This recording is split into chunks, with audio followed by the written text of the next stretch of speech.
আজকে তোমার কাছে তিনটে প্রশ্ন নিয়ে এসেছি, এক এক করে জিজ্ঞেস করি, নাহলে ব্যাপারটা ঘেঁটে যাবে আর কি। তো আমারই এক খুব পরিচিত আত্মীয় বলতে পারো, খুব কাছের লোক। সে আমাকে পার্সোনালি এই মেসেজটা করেছিল আমাদের লাস্ট ভিডিওর ওপর বেস করে, মানে কর্মমার্গ, জ্ঞান মার্গ, ভক্তি মার্গ, যে ভিডিওটা আমরা করেছিলাম। এবং ভক্তি মার্গটা তুমি যেভাবে বিশ্লেষণ করেছো বা যেভাবে বুঝিয়েছো, সেখানে একটা কোথাও তুমি বলেছো যে ভক্তিটা কেমন হওয়া উচিত, ভক্তিটা কি, প্রেম, ভালোবাসা, ভগবান কাছে আমরা যে গিয়ে চাই, ভগবান চাওয়ার জিনিস না, ভগবানকে দেওয়ার জিনিস, ভক্তি, প্রেম, ভালোবাসা দাও, এই জিনিস নিয়ে তুমি আর কি বুঝিয়েছিলে। তো তিনি আমাকে প্রশ্নটা করলেন যে দেখো, আমরা তো সব সংসারী মানুষ, মানে উনি একজন মহিলা। তো আমি আমার সন্তানের মা।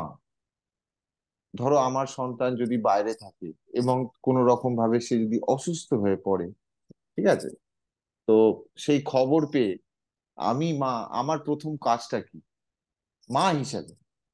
তখন কি আমি সেই ওইটাই মাথায় রাখবো যে ভগবানের কাছে তার সুস্থতা চাইবো না, বরঞ্চ ভগবানকে আমার দেওয়ার জিনিস তো আমি ভগবানকে প্রেম ভালোবাসাই দিচ্ছি?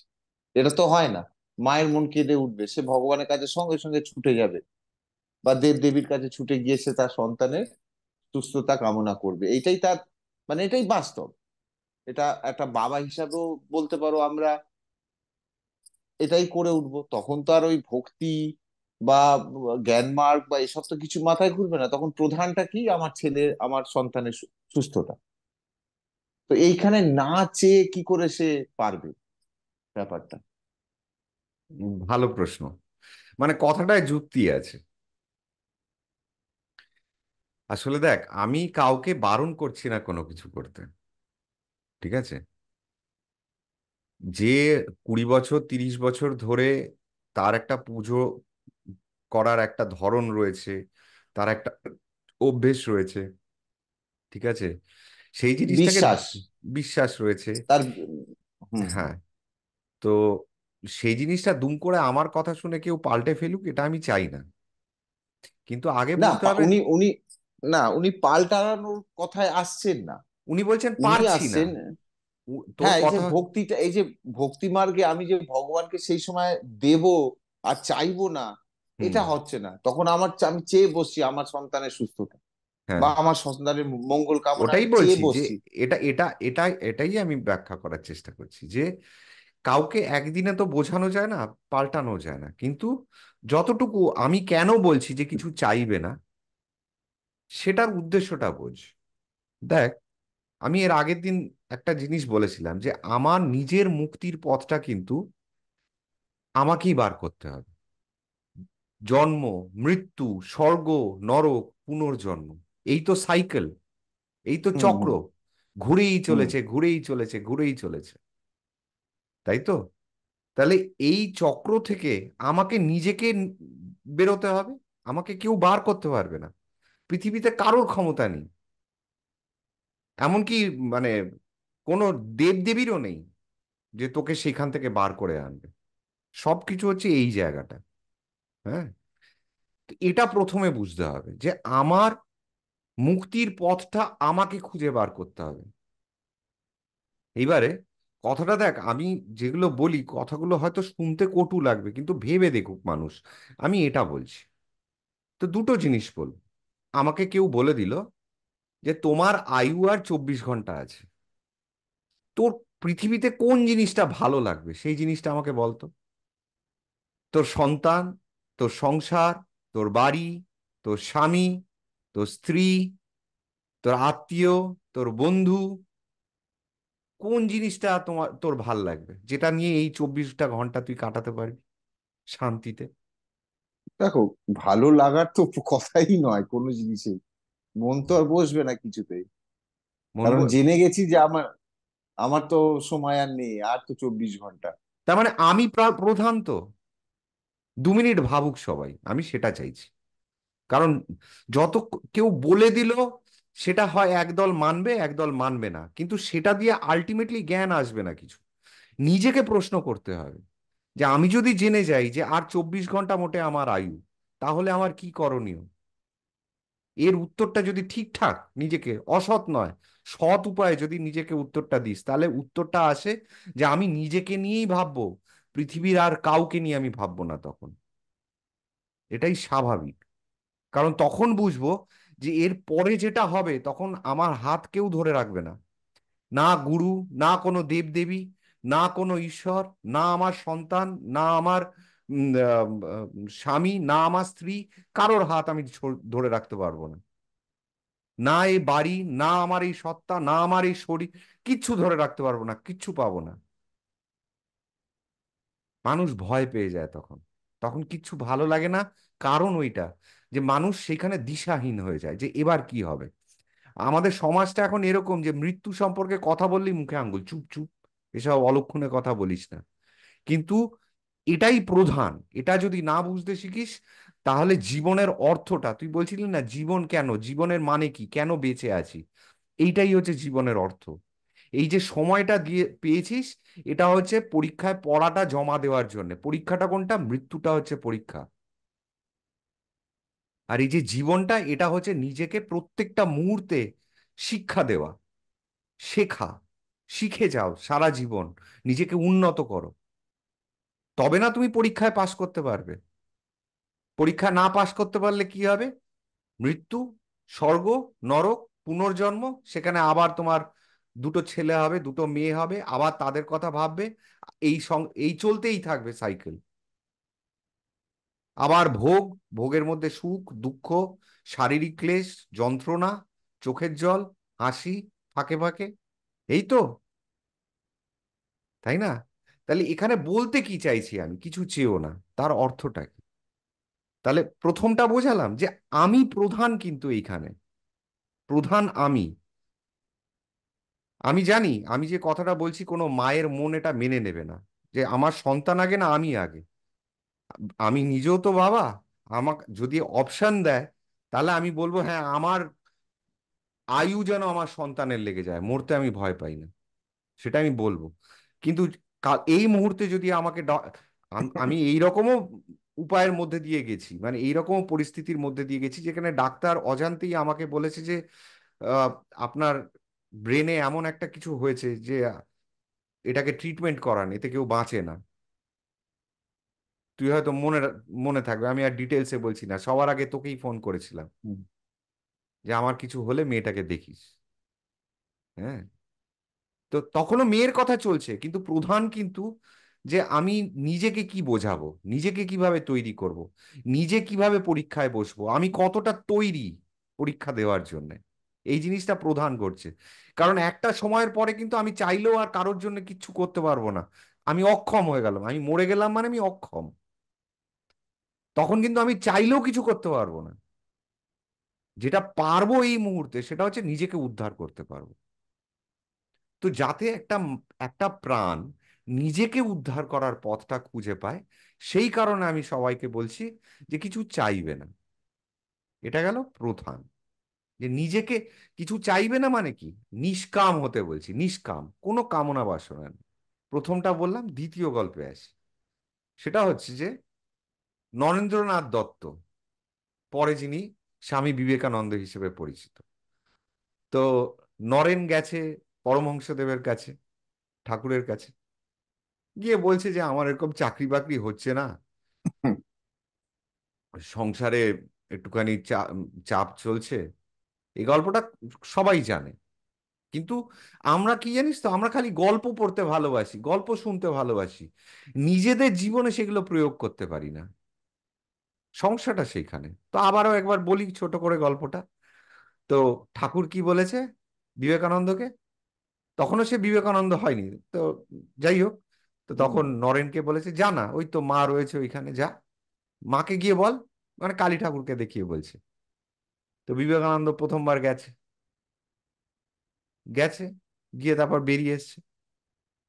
তো ঠাকুর জিজ্ঞেস করছে নরেনকে, কিরে, চাইলি? বলছে, না ঠাকুর, কিছু চাইতে পারিনি। গেলাম, গিয়ে না কিছু চাইতে পারলাম না, কি চাইবো? বলে, কেন, এই তো বলছিলি চাকরি নেই, অর্থ সংকট, ধন সম্পত্তি লাগবে, তো গিয়ে চা, যা, আবার যা, আবার যা, মা ওখানেই আছে, যা আবার যা। আবার গেছে। আবার গিয়ে দাঁড়িয়েছে, অনেকক্ষণ পরে আবার বেরিয়ে এসছে। ঠাকুর বলে, কি রে, চেয়েছিস? বলছে, না, এবারও চাইতে পারিনি। গল্পটা এখানেই শেষ করছি। কথাটা হচ্ছে, কেন চাইতে পারছে না? কেন চাইতে পারছে না সেটা বোঝ। সেইটাই হচ্ছে এইখানে, হচ্ছে কি সূত্র। এত বড় যে গল্পটা, শুনতে খুব ভাল লাগছে, হ্যাঁ, কিন্তু কেন চাইতে পারছে না সেটা বোঝ। পারছিস না তো বুঝতে, বুঝিয়ে দিই। যখন তারা মায়ের মন্দিরে যাস না, যদি ডিস্টার্ব কর, ঠেলাঠেলির মধ্যে নয়, এ গুতাচ্ছে, ও ঠেলছে, এই পুজো দিতে হবে, হুম। এই মালা দিতে হবে, মন বিক্ষিপ্ত, তা নয়, সেই পরিস্থিতিতে বলছি না। আমি যখন শান্ত হবে মায়ের একটা ছবির সামনে বা প্রতিমার সামনে, বা তারা মায়ের মুখটাকে কল্পনা করছিস, বা তারা মায়ের প্রতিমার সামনে রয়েছিস, বা তোর ঠাকুর ঘরেই ধর কৃষ্ণ রয়েছে বা রাম রয়েছে, পুজো দিচ্ছিস, যখন তুই ছেলের কথা ভাবছিস না, তখন কিন্তু তুই ঠাকুরের কথা ভাবছিস না। হুম, সেটা স্বাভাবিক। হ্যাঁ, সমস্যাটা ওইখানে হয়ে গেল। তুই চিন্তা করছিস আমার স্বামী, আমার সন্তান, তার শরীর, চাইছিসটা কার কাছে? সেটাকেই তো ভুলে গেছিস, যে চাইছিসটা কার কাছে। তুই পুজো করছিস কাকে পুজো করছিস, আগে সেটা বোঝ। এখানে কোনটা সাবজেক্ট আর কোনটা অবজেক্ট? সাবজেক্ট অবজেক্ট মানে বুঝিস তো, কোনটা হুম বিষয় হুম আর হুম। কোনটা বস্তু। এখানে তুই ঠাকুরকে ডাকছিস তো, ঠাকুরের পুজো করছিস তো, তাহলে বেশি কিছু নয়, 15টা মিনিট মায়ের মুখের দিকে তাকিয়ে থাক, 15টা মিনিট। একটা সময় আসবে তোর আর কিছু চাইতে ইচ্ছে করবে না। সেটাকে বলা হয় কানেকশন, সেটাকে বলা হয় পুজো, সেটাকে বলা হয় ভাব। ভাব করা না, ভাব আড়ি বলে না, হুম। ভাব। হ্যাঁ, মা, তুই তো পুজো দিচ্ছিস, সে ঠাকুর হতে পারে, দেবতা হতে পারে, অবতার হতে পারে, যেই হোক না কেন, তুই তাকে কতক্ষণ ভাবছিস, তার মুখটাকে কতক্ষণ দেখছিস, তাকে নিয়ে কতক্ষণ চিন্তা করছিস, পুজোই দিতে বসেছিস। তো সেটা যদি না করিস, তুই ভাবছিস দুটো নকুলদানা, দুটো বাতাসা, দুটো বেলপাতা, দুটো তুলসী পাতা, দুটো দুব্ব, একটু জল, একটু ঘরটা পুছলাম, পরিষ্কার করলাম, ঘাম ফেললাম, আর কি করলাম, দুটো ধূপকাঠি জ্বালালাম, দুটো মন্ত্র পড়লাম, আর চাইলাম হচ্ছে, আমি দোষ দিচ্ছি না, এটা আমাদের প্রত্যেকটা, আমার মাও তাই করে, আমি এটা দোষের কিছু মনে করছি না, খালি বোঝাচ্ছি যে তার মানে কি, এত যে সরঞ্জাম, এত কিছু করলি, ঠিক আছে, মনটা পড়ে রয়েছে কিন্তু ছেলের জায়গা, ছেলের কথা ভেবে, যে আমি এইটা চাইবো। তা তুই কার কথা ভাবছিস এইখানটায়, কার কথা ঘুরছে? মায়ের কথা ঘুরছে নাকি ছেলের কথা ঘুরছে? তুই বুঝতে বল পেরেছি। আমাকে। না না, স্বাভাবিক, মানে এট আ টাইম তো দুটো জিনিস চিন্তা করা যায় না, এট আ টাইম একটা জিনিসই চিন্তা করা হ্যাঁ, যায়। তুই ভাবছিস যে তো আমি ভক্তি ভরে মাকে ডাকছি। হুম। ভক্তি ভরে মাকে ডাকা যায় না। তুই যখন ভাবছিস না আমি ভক্তি ভরে মাকে ডাকছি, সেটা কিন্তু ভক্তি নয়। যতক্ষণ তুই মনে করছিস যে আমি ভক্তি ভরে ডাকছি, ততক্ষণ বুঝে নিবি যে তোর ভেতরে কিন্তু ভক্তিটা আসেনি। ভক্তি এমন একটা জিনিস, সেটা জোর করে আনা যায় না, যেটা প্রকাশ করা যায় না। তুই কি করে ভক্তি ভরে কি করে ডাকবি ঠাকুরকে? ডাকা যায়? শব্দটা বোঝ। তুই ভক্তি দিয়ে ডাকবি, কিভাবে ডাকবি? ভক্তির ব্যাখ্যাটা কি? ভক্তিটা একটা অবস্থা, যেখানে তুই মায়ের দিকে তাকিয়ে আছিস, দু চোখ দিয়ে জল গড়াচ্ছে। কেন গড়াচ্ছে তুই জানিস না? হুম, এটা ঠিকই। হ্যাঁ, তোর আনন্দ হচ্ছে না, দুঃখ হচ্ছে না, তোর খালি এটা এটা এটা ভালো লাগার একটা ব্যাপার চলে আসছে, আর সেটাকে তুই উপভোগ করছিস। কেন কাঁদছিস, কেন চোখ দিয়ে জল বেরোচ্ছে, তুই তুই বুঝতে পারছিস না, সেটাকে বলে ভক্তি। আমি ভাবছি যে আমি খুব ভক্তি দিয়ে ডাকছি, মানে ভক্তি হয়নি। ভক্তি কাকে বলে? যখন তুই মুগ্ধ, প্রতিমার সামনে যখন রয়েছিস, প্রতিমার দিকে, মায়ের দিকে তাকিয়ে আছিস, আর মায়ের মুখটার দিকে তাকিয়ে খালি দু চোখ বেয়ে জল গড়াচ্ছে, সেটা জোর করে হয় না। জোর করে করলে সেটা নাটক হয়ে যায়, সেটা আপনা আপনি হবে। আর যখন সেটা হবে না, তখন মাকে, তুই মায়ের মুখের দিকে তাকিয়ে বুঝতে পারবি যে মা জানে, মা বুঝতে পারছে যে তোর কোথায় কষ্ট, তোর কি চাই, তোর কি আনন্দ, তোর কি দুঃখ, সব মা বুঝতে পারছে। মা তো ওই তো মা। তাকে বলে পুজো করা। তোর মন্ত্র না জানলেও হবে, তোর মালা দুটো না দিলেও হবে, তোর দুটো নকুলদানা না দিলেও হবে, তোর ধূপকাঠি না দেখালেও হবে। এগুলো তো বাহ্যিক, বাইরের জিনিস। এগুলো সব বাইরের জিনিস। এই ফল হুম হুম মূল হুম। প্রসাদ এগুলো সব বাইরের। এইখানটা তো আসল। এই ঘটে কোন প্রাণের প্রতিষ্ঠা করেছিস, সেটা তো আসল। বাইরের ঘরটায় কি রেখেছিস দিয়ে ঘোড়ার ডিম হবে? এই ঘরটা রাখ। এই ঘটে মা আসছে। এই ঘটে যখন মা চলে এলো, তখন তুই আর মার ভেতরে কোনো ভেদাভেদি থাকছে না যে মাকে বলবি মা আমার ছেলেটাকে দেখো। তুই মায়ের মুখের দিকে তাকাবি, বুঝে যাবি যে মা তোর পুরো পড়ে ফেলেছে। কি চাইবো মার কাছে? কি চাইবো? মা তো বুঝতেই পারছে। না না, খুব ভালো লাগলো। তাহলে আমি কি বলছি, এর থেকে কি হচ্ছে? এর থেকে কি বলতো, তুই নিজেকে হালকা করতে পারছিস, এটাকে বলে পুজো করা। যখন তুই সেই রকম পরিস্থিতিতে ডুব মারতে পারবি না, যখন বেরিয়ে, প্রথম কথা বেরোতে ইচ্ছে করবে না, যখন বেরিয়ে আসবি, তখন কিন্তু ওই 50,000 বারও যদি তুই বলিস না যে আমার সন্তানকে দেখো, শরীরটা ভালো নেই, তুই পুজোর ঘর থেকে বেরিয়ে কিন্তু সেই ছেলেকে ফোন করবি, কিরে বাবা জ্বরটা কমলো? কিন্তু যখন এই রকম ভাবের ঘর থেকে বেরিয়ে আসবি না, ছেলেকে ফোন করতে হবে না, তুই আপন মনে কাজ করতে চলে গেলি, রান্না করতে গেলি। তুই জানিস যে মা বুঝে গিয়েছে, মা বুঝে নিয়েছে। সেটাকে বলা হয়। কারণ পুজোটা তুই কার করছিস?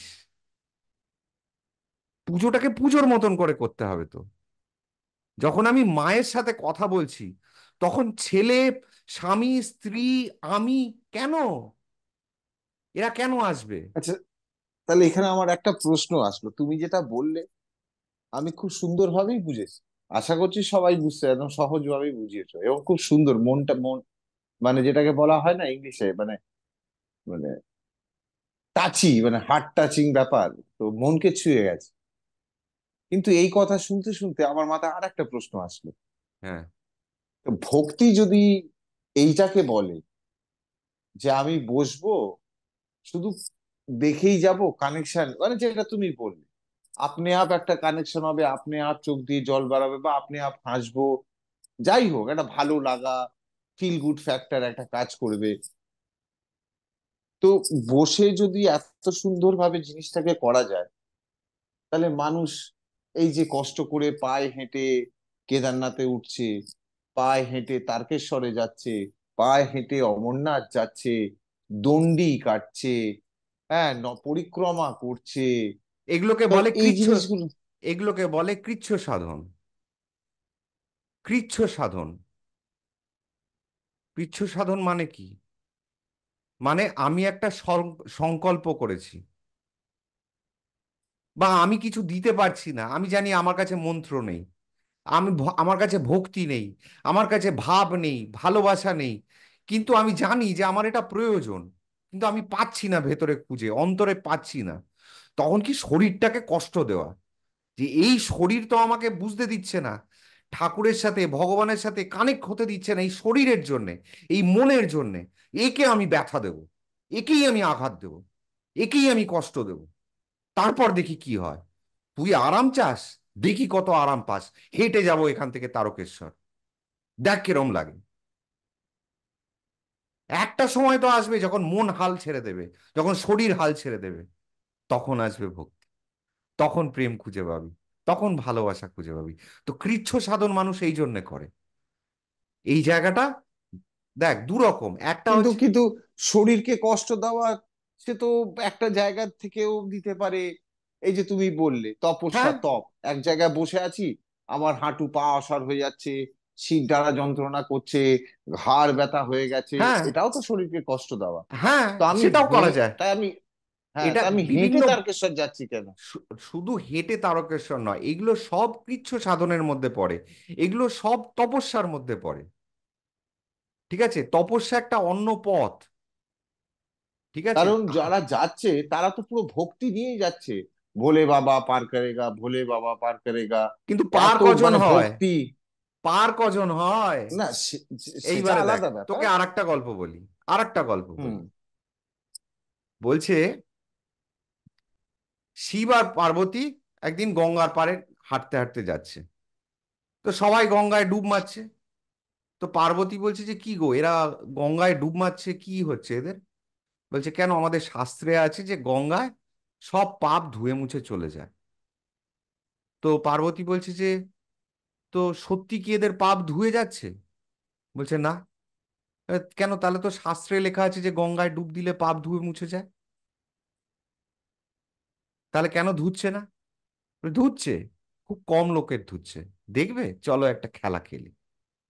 এবারে কি হয়েছে, শিব ঠাকুর মরা সেজেছে, লাশ, মৃত সব সেজে গঙ্গার ঘাটে শুয়ে আছে। আর মা পার্বতীকে বলেছে যে তুমি কাঁদো, আর খালি এটুকু বলবে যে এমন কেউ যদি এসে ছুঁয়ে দেয় যা যে কোনো পাপ করেনি, ঠিক আছে, তাহলে আমার স্বামী জেগে উঠবে, বেঁচে যাবে। ঠিক আছে, শুধু এটুকু বল, আর তুমি কাঁদো, দেখো কি হয়। তো লোক আসছে, দেখছে মা পার্বতী একটা বুড়ির বেশে রয়েছে, ঠিক আছে, শুনছে কি বলছে, না বাবা বাছা, তুমি যদি কোনো পাপ না করে থাকো তাহলে একটু আমার স্বামীকে একটু ছুঁয়ে দাও, ও বেঁচে উঠবে, কাঁদতে কাঁদতে বলছে। হ্যাঁ, সবাই শুনছে বুঝছে, মনে মনে ভাবছে দূর, আমি এত পাপ করেছি জীবনে। সে গঙ্গায় যাচ্ছে, গঙ্গা থেকে আসছে, গা হাত পা মুছছে, চলে যাচ্ছে। ঠিক আছে, এরকম অনেকক্ষণ, সকাল থেকে সন্ধে গড়িয়ে গেছে, কেউ আসে না।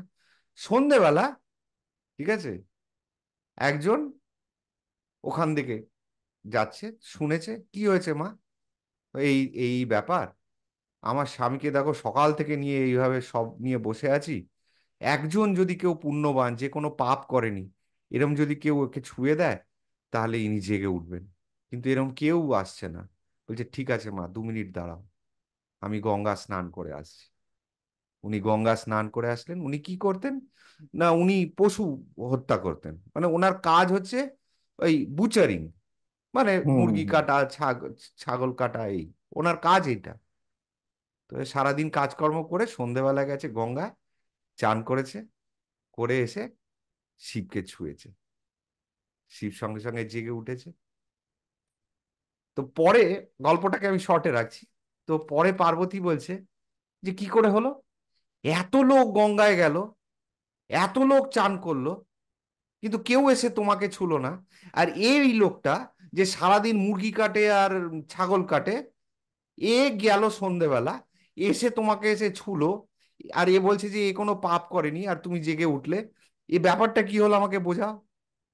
বলছে যে দেখো, শাস্ত্রে লেখা আছে যে গঙ্গাতে তুমি পাপ মুক্ত হবে। তো সকাল থেকে এতজন যারা গেছিল, তাদের সেই বিশ্বাসটাই ছিল না মনে, যে সত্যি তাদের পাপ মা গঙ্গা হরণ করতে পারে। তাই তারা চান করার আগেও পাপী ছিল, চান থেকে করে উঠে আসার আগ পরেও পাপী ছিল রয়েছে, কারণ তাদের সেই দারুণ ভক্তি গল্প। বিশ্বাস কিছুই নেই। কিন্তু এই লোকটা বিশ্বাস করে যে সারাদিন সে ছাগ বলি দিচ্ছে, মুরগি কাটছে, কিন্তু এই লোকটা দৃঢ় বিশ্বাস যে গঙ্গায় যাচ্ছে এবং তার সকল পাপ মা গঙ্গা নিয়ে নিচ্ছে, এবং সেই বিশ্বাসের জোরে ও আমাকে ছুঁয়েছে। সুতরাং তোকে যে একটু আগে আমি বলছিলাম না, যে ভক্তি নিয়ে সবাই ছুটছে, ভোলে বাবা পার করেগা, কিন্তু বিশ্বাসটা কজনের আছে সেটাই আসল। হুম। তুই যে বললি না যে সবাই তো তপ করছে, সবাই তো যাচ্ছে এই মন্দির সেই মন্দির, এখানে যাচ্ছে সেখানে যাচ্ছে, গঙ্গায় ডুব দিচ্ছে, কিন্তু সেই বিশ্বাসটা আছে কজনের যে সত্যিকারের ঠাকুর খায়, সত্যিকারের ঠাকুর আমার কথা শোনে, সত্যিকারের আমার পাপ মুক্ত হয়ে গেছে, আমি আর পাপী নই? কজন এটা বিশ্বাস করে? জানে সবাই, কিন্তু মানে কজন, বোঝে কজন? সেই বিশ্বাসটা কোথায়? বুঝতে পারলি গল্পটা? একদম ক্লিয়ার। তাহলে তাহলে কথাটা সেইখানে, যে যখন সেই কানেকশনটা হবে না, আমার কথা হচ্ছে যখন তুমি পুজো দিতে বসছো, আগে পুজোটা দাও। এবং পুজোতে তুমি কি করলে না করলে অবশ্যই যতটুকু সজ্ঞানে করছো ঠিক আছে, কিন্তু ভাবটাকে ফুটিয়ে আনো, কানেকশনটা জোড়ো। যখন পুজো দিচ্ছ তুমি কি ভাবছো, যে সামনে দুটো মূর্তি বসে আছে, না সত্যিকারের ঠাকুর বসে আছে, তার ভেতরে প্রাণ আছে, তার হৃদয় ধকপক ধকপক করছে? তার সাথে তুমি মনে মনে বিড়বিড় করে কথা বলছো, নাকি মনে মানে মন্ত্র পাঠ করছো? তফাৎ আছে।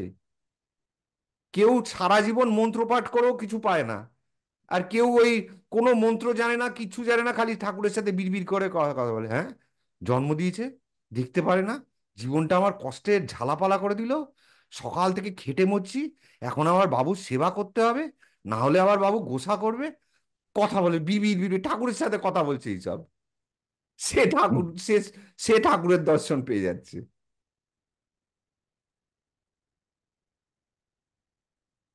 তো সেটাকে বলে পুজো। সেই কানেকশনটা, সেটাতে তোর উদ্ধার হবে, এবং তোর আশেপাশে যারা আছে অটোমেটিক তাদেরও উদ্ধার হবে। বলার কথাটা এইটা। তুই চেয়ে যতটুকু না পাবি, তুই না চেয়ে তার থেকে ঢের বেশি জিনিস পাবি। কিন্তু আগে বুঝতে হবে তুই চাইছিসটা কার কাছে। তাকে চেন, তাকে বোঝ, তার সাথে কানেকশনটা তো কর। তোর যদি সেই বিশ্বাসটাই না থেকে থাকে, তাহলে চাইছিস কেন? আর যদি সেই বিশ্বাসটা থাকে, তাহলেই বা চাইছিস কেন? কথাটা ভেবে দেখিস। যদি তার প্রতি তোর বিশ্বাসটা থাকে, তাহলে চাইছিস কেন? আর যদি তার প্রতি বিশ্বাসটা নাই থাকে, তাহলেই বা চাইছিস কেন? সেই জন্য চাইতে নেই কিছু। মানে তুমি চাইছো কার কাছে, সে তো সবই জানে। হ্যাঁ, আমার কথাটা সেইটা। সে সবই জানে, কখন বুঝবি তুই? যখন তার সাথে সেই কানেকশনটা করবি, তাই হয়তো না? চাইলে অল্প পাওয়া যায়। কোথাও হ্যাঁ, একটা দেখেছিলাম, চাইলে অল্প পাওয়া যাবে। হ্যাঁ। তুই ওর কাছে কিছু চাস না, ওর থেকে অনেক বেশি পাবি। আহ, আমাকে তুই অন্তত 1 লাখ টাকা দিয়ে দাও, আমার একটা দোকান আমি করে আমি কোনো রকমে সংসারটা চালিয়ে নেবো। ঠাকুর কি করলো, হুম। 1 লাখ টাকা দিয়ে দিল, দেওয়ার ইচ্ছে ছিল 10 লাখ, তুই চাইলি 1 লাখ, তোকে 1 লাখ দিল, নে সন্তুষ্ট থাক। এগুলো তো মজার কথা, কিন্তু আমি কিন্তু ডিপ একটা কথা বলার চেষ্টা করলাম, সেটা হচ্ছে কেন চাইবে না। কারণ যখন তুমি পুজো দিতে বসছো, আগে তুমি চাও, তারপরেও চাও, কিন্তু তোমার হবে বিবেকানন্দর মতন অবস্থা। তুমি চাইতে পারবে না, কি চাইবি তুই তার কাছে? তুই বুঝবি সে তো পড়তে পারছে আমার মনের কথা। চেষ্টা করে দেখিস কখনো ছোট্ট একটা রাধা কৃষ্ণ বা রাধা বা কৃষ্ণ বা শিব বা কারোর সামনে বসে তাকে পড়ার চেষ্টা করিস, তাকে ভাব দিয়ে ডাকিস, কোনো মন্দিরে গিয়ে বা কোনো ছবির মুখের দিকে তাকাস। আগে কানেকশনটা তৈরি কর। যতক্ষণ না কানেকশন তৈরি হচ্ছে তার সাথে তোর, কানেকশন মানে সম্পর্ক, যতক্ষণ না সেই দেবতা বা দেবী বা অবতার বা ভগবান তার সাথে তোর সম্পর্ক তৈরি হচ্ছে, ততক্ষণ সে তোর কথা শুনবে কেন? বোঝা আমাকে। সে কি তোর কথা শোনার জন্য বসে আছে? তার পৃথিবীতে কোটি কোটি ভক্ত, যারা প্রাণ দিয়ে দিতে রাজি আছে, নিজের এবং নিজের সংসার বলি দিয়ে দেবে, যে বাবা রাগ করিস না, কৃষ্ণ রাগ করিস না আমার উপরে, আমার সাথে থাকিস, তুই আমার সব নিয়ে নে। তো এরম ভক্তের অভাব আছে? তা তাদের ছেড়ে তোর কথা শুনতে যাবে কেন? তাহলে আগে তো তোকে সম্পর্কটা বানাতে হবে তার সাথে। তো যখন সম্পর্কটা তৈরি করছিস, সেটাকে বলা হয় পুজো করা।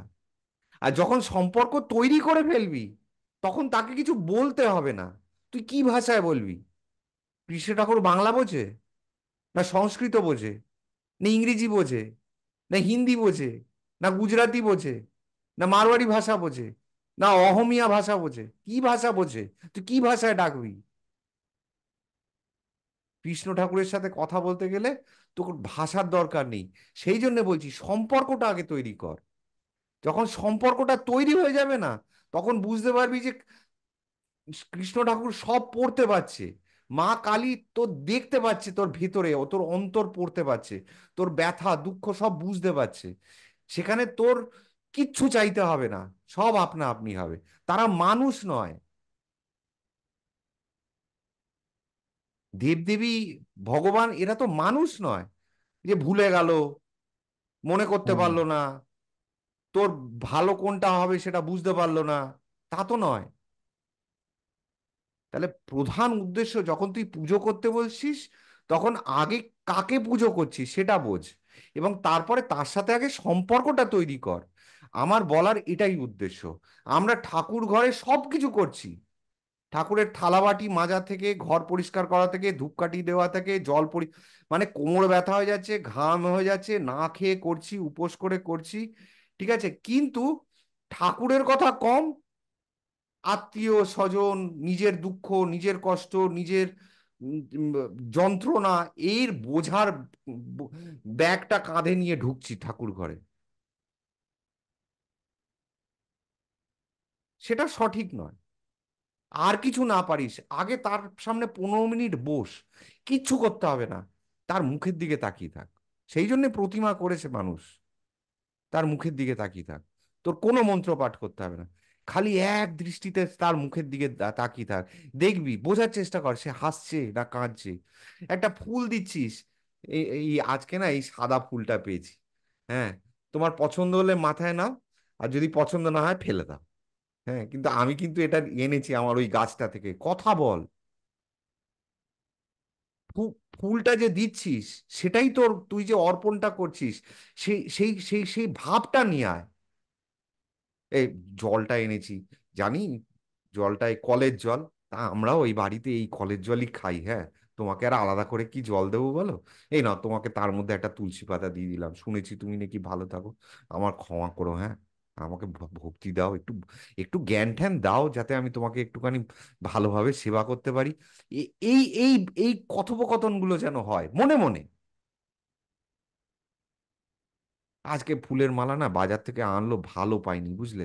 কিছু মনে করো না, হ্যাঁ, এটা একটু গ্রহণ করো, ক্ষমা টমা করে দিও, হ্যাঁ। দেখো না এই ফুলগুলো খারাপ একটুখানি, তাও তোমায় ছিঁড়ে ছিঁড়ে দিচ্ছি, যতটুকু পারো তুমি একটু সহ্য করে নাও। এটা পুজো বলে। আমি 50 টাকা দামের মার্কেট থেকে একেবারে দামি টাটকা ফুল আনলাম, ফুলটা খালি ওং নমো করে দিলাম, তাতে কোনো ভক্তি ভাব ভালোবাসা নেই। মা, একে ভালো রেখো, একে ভালো রেখো, দেখো এর যেন সব। কাকে পুজো করছিস, কেন পুজো? তার সাথে তো সম্পর্কটা হলো কোথা থেকে? বোঝাতে পারলাম? তো এইটুকুই রাখছি, হ্যাঁ। তাহলে খুব খুব ভালো, খুব ভালো লাগলো, সত্যি খুব ভালো লাগলো। হ্যাঁ, এইসব করার মানে পরে তারপরেও যদি তোর প্রশ্ন মনে হয় যে হ্যাঁ ছেলের জন্য চাইতে হবে, তারপরে চাওয়ার যদি ক্ষমতা থাকে চেয়ে দেখ। পারবি না চাইতে, আমি গ্যারেন্টি দিচ্ছি। কিন্তু আমি এও বলছি যে চাও, কিন্তু এইগুলো করার পরে যদি তোমার চাওয়ার ক্ষমতা থাকে তবে চাও। থাকবে না, আমি জানি থাকবে না। যখন দু চোখ দিয়ে জল গড়াবে আর রাম আর সীতাকে তাকিয়ে থাকবি খালি, তখন কি চাইবো? কার কাছে চাইবো? সেই সৃষ্টি করেছে, সেই দিয়েছে, সে নেবে, তার কোলে নেবে, আমাকে নেবে, আমার ছেলেকে নেবে, সবাইকে নেবে। এই তো জগতের নিয়ম। তবুও বাবা, এমন কিছু দিও না যেটা আমি সহ্য করতে পারি না। যেন এমন কিছু করো না যেন তোমার প্রতি আমার বিশ্বাসটা ভেঙে যায়। এই তো। হ্যাঁ, নে তোর পরের প্রশ্নে। আমি জানি না কেউ আঘাত পেয়ে থাকলে, কিন্তু আমি এগুলো বলি যাতে লোকে বুঝতে শেখে, ধীরে ধীরে ধীরে ধীরে যাতে উন্নতি করতে পারে। কারণ ওটাই আসল, কানেকশনটা আসল, সম্পর্কটা আসল। ঠাকুরের সাথে সেই সম্পর্কটা যখন তৈরি করতে পারবে, তখন তোমার জীবনের অনেক সমস্যার সমাধান হয়ে যাবে। ঠিক আছে, পরেরটা বল। আজ জানি না, কারোর খারাপ লাগতেও পারে, মায়ের মন তো। তা যাই হোক তো। হ্যাঁ, সেটাই। মানে ওই বলেছিলে না যে সংসার ধর্মই বড় ধর্ম। বড় কঠিন, বড়ই কঠিন। হ্যাঁ, কঠিন, সেই আর কিন্তু কি ব্যাপার। কিন্তু এই নদীকেও আমাদের পার করতে হবে, এবং সেখানে মাঝিকে, যে মাঝি। আমি নিজে। হ্যাঁ। আ- না, এখানে আমি কেউ নই। যতক্ষণ ভাববো আমি মাঝি, ততক্ষণ নৌকো আমি সমেত, আমার পরিবার সমেত ডুবে যেতে পারি। আমার নৌকোর মাঝির হাল হচ্ছে শ্রীকৃষ্ণ নিজে, বা রাম নিজে। সেই বিশ্বাস রাখ। তখন দেখবি নৌকোতে সপরিবারে তুই এপার থেকে ওপার চলে যাবি।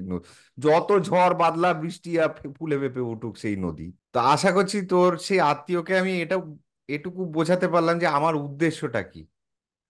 যে একদম। শুধু আত্মীয় কেন, সত্যি কথা বলতে আমিও অনেকটা বেশি পরিষ্কার হলাম ব্যাপারটা। সত্যি কথা। এবং আশা করছি যার যার মনে এই প্রশ্ন, বা কেউ যদি কোনোদিন ভেবে থাকে এই জিনিসটা, মানে পুজোর ব্যাপারটা কি, তারও এই জিনিসটা ক্লিয়ার হবে। খুব সুন্দর করে ব্যাখ্যা করেছো তুমি। জানি না, এটা জীবনে এটাকে প্রয়োগ করতে হবে, খালি শুনলে তো হবে না। এই যে বললাম যে 15-20 মিনিট তোমার কিচ্ছু করার দরকার নেই, খালি মুখটুকুর দিকে তাকিয়ে থাকো। তার থেকেও বড় কথা তুমি যেটা বললে, যে ওই গঙ্গায় স্নান করে যে আমার সত্যিই পাপ ধুলো, এই যে হ্যাঁ, বিশ্বাসটা, হ্যাঁ, তেমনি তোমাকে ঠাকুরের সামনে বসে সেই বিশ্বাসটাই রাখতে হবে যে এর সঙ্গে আমার কানেকশন হবে, এ সবই জানে। হ্যাঁ, খালি বসে তার সাথে আমাকে কথা বলতে হবে, হ্যাঁ, সেই বিশ্বাসটাও রাখতে হবে। হ্যাঁ, যদি মনে মনে যে হ্যাঁ ওটা একটা প্রতিমা, আমার বলার কাজেই বললাম, হ্যাঁ, হ্যাঁ 2 মিনিট আমাকে 15 মিনিট বলতে বলেছে, আমি আধ ঘন্টা তাকিয়ে রইলাম কিন্তু চিন্তা করলাম অন্য কিছু, হ্যাঁ, তা করলেও হবে না। না, তো সেই সব জিনিসগুলো তো থেকে যাচ্ছে, তো বিশ্বাসটা রেখে তবে গিয়ে তুমি বসো তার সামনে। যে হ্যাঁ, সত্যি, যেমনি ধরো কোনো আত্মীয় স্বজন বাড়িতে আসলে, আমার মানে আমার বিশ্বাস উনি খুব ভালো লোক, ওনার সঙ্গে যাই, ওনার সঙ্গে দুটো কথা বলি, এই বিশ্বাস গেলাম, কথা বললাম, মন ভরে কথা বললাম, হাসলাম কাঁদলাম। তো যেহেতু আমরা দেখছি, বিশ্বাস করছি, এখানে বিশ্বাস কেন করতে হচ্ছে না, কারণ আমি চোখে দেখছি উনি বসে আছে। হ্যাঁ, আর ওখানে শুধু প্রতিমাটা রয়েছে, হ্যাঁ, বাকি বিশ্বাসটা করে দাও যে ওখানে ও সত্যিই বসে রয়েছে। যা হ্যাঁ, গিয়ে কথা বলে আয়, হ্যাঁ। তুই এই ওনার সামনে এই গিয়ে বস। সেইখানে নিজেকে প্রশ্ন করতে হবে এটা, যে আমি কি হুম, বিশ্বাস করি? যদি বিশ্বাস করি তাহলে সম্পর্ক তৈরি করতে বেশি সময় লাগবে না, তাই হুম, না? হুম। আর সম্পর্ক যদি তৈরি হয়ে যায়, তখন আর কিছু চাইতে তাহলে লাগবে চাওয়ার না, চাও। সেই সম্পর্ক তৈরি হয়ে গেল। আর বিশ্বাস যদি আমি না করি, তাহলে আমি পুজোয় বসছি কিসের জন্য? সেটাই। না না, খুব সুন্দর, খুব সুন্দর। আজ এইটুকুই থাক। হ্যাঁ, তাহলে 3টে প্রশ্ন বলেছিলি, একটা প্রশ্নের ওপর দিয়ে একটা এপিসোড উত্তর হয়ে যাক। হ্যাঁ, হ্যাঁ হ্যাঁ। পরেরটা আমি নিচ্ছি, নিচ্ছি। ঠিক, ঠিক আছে। টাটা। Tata tata.